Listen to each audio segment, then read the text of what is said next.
Hi everyone. Bear with me. This is my first Instagram or Facebook video that I've ever made. I have been inspired by some of my friends and family to make a video in regards to the coronavirus and what's really going on the front lines.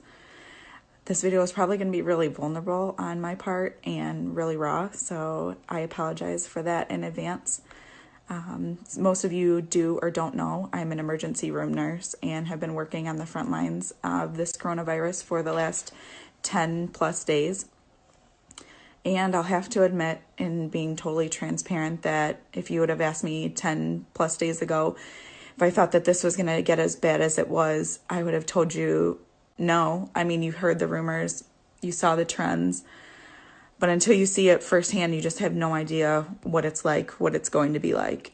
And it's truly frightening, and I'm here to talk to you guys about that. So things have been changing for us on the front lines every single day, hourly, in regards to policies and procedures that we should be putting into place to fight off this coronavirus. And the numbers are starting to double and triple in regards to people that are coming in. Most people are not getting tested, especially if you're walking well. You are being sent home to quarantine. Coming into the hospitals is not going to benefit you unless you really are having respiratory distress.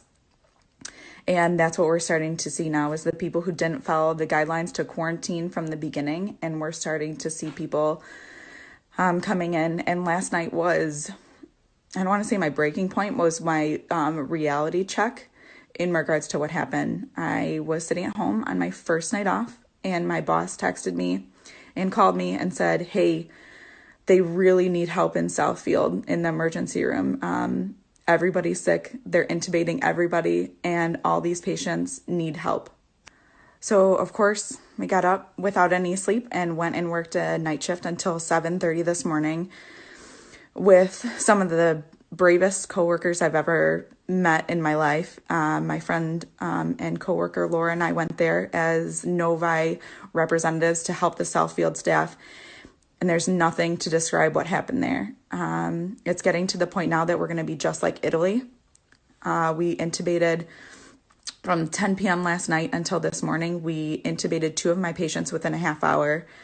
And I would say upwards of 10 patients were put on ventilators. My patient took the last ventilator available in the hospital at 7 a.m. So what does that mean going forward? Resources are very slim.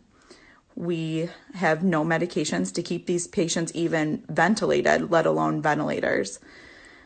Medications like fentanyl or propofol that would keep a patient sedated while they're intubated, we're out of. We're out of Tylenol. We're out of Tylenol. And that's not even going back to the fact that we don't have any ventilators to put these patients on. So we're going to start making life or death decisions in regards to people's care. So you're going to come in and you're going to get tagged whether you deem necessary to even get intubated, or are you being sent home to die? This is truly scary, and nobody is taking it seriously. I want to jump through my phone and strangle people that are on the beach or out with their friends still. You guys, that's the problem, right? And driving to work yesterday, we saw a lady that was in her car with a mask on, and it was so nice that she could have a mask, but we can't. And I'm sitting here trying just to stay as healthy as possible. And this is what they give us. So this is actual real life in the hospital now. They give you a paper bag and they give you your N95 mask. And this is signed out for the entire year. This is what I have to go into patients' room with. And then this is what, at the end of my 12-hour shift, I put into this paper bag and bring home with me. And I have to bring it to and from work every day. Do you think that that sounds safe? Because we are completely out of resources. There are no masks. There are no gowns. We're running low on gloves because everyone has panicked and stockpiled all of this so that the medical staff doesn't have it.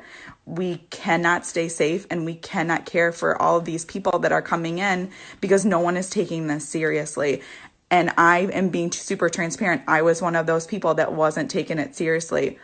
But I'm here to tell you that you need to. We are literally making life and death decisions for people. And if I'm being super honest, I didn't choose nursing or the healthcare field to not help people. And that's exactly what the choices are that they're giving us. They're giving us no choice but to help only the people that they think that can survive. Normally, if a patient was to pass away, it would be because we tried everything that we could. We did everything we could. We had all the resources and all the people that we needed to help save this patient's life, and it was just their time. And now we aren't giving the patient the time to choose whether it's their time or not. We're choosing for them. And I never wanted to go into a career where I wasn't able to save everyone. And that's the option that society and the government and everyone is giving us, because that's it. That's all we have. And I'm telling you right now, please heed my advice and stay home. Stay home with your loved ones. Don't go out. Don't go to the grocery store. Don't go through the drive-thrus. Don't do anything that could put you at risk to have to see me at the end of the tunnel. I'm telling you, it's not worth it. And I don't know what I can do to save people anymore. And that is something that I've never wanted to say in my entire career. So stay home. If you have any extra resources, consider donating them. And to my coworkers and all the people in the healthcare field, environmental services, our police officers, and hi Molly, yeah, to our police officers and first responders, just thank you so much for all that you're doing. We're in this together. We're gonna fight this as hard as we can. And if everyone does their part, I think that we'll come out victorious. But consider donating supplies if you have them at home, and stay home.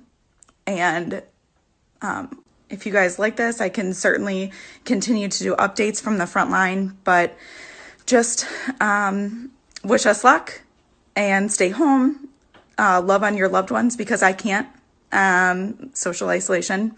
Act like you have it. And, just stay home, and we'll get through this together. All right. Good luck. Cheers from the ER.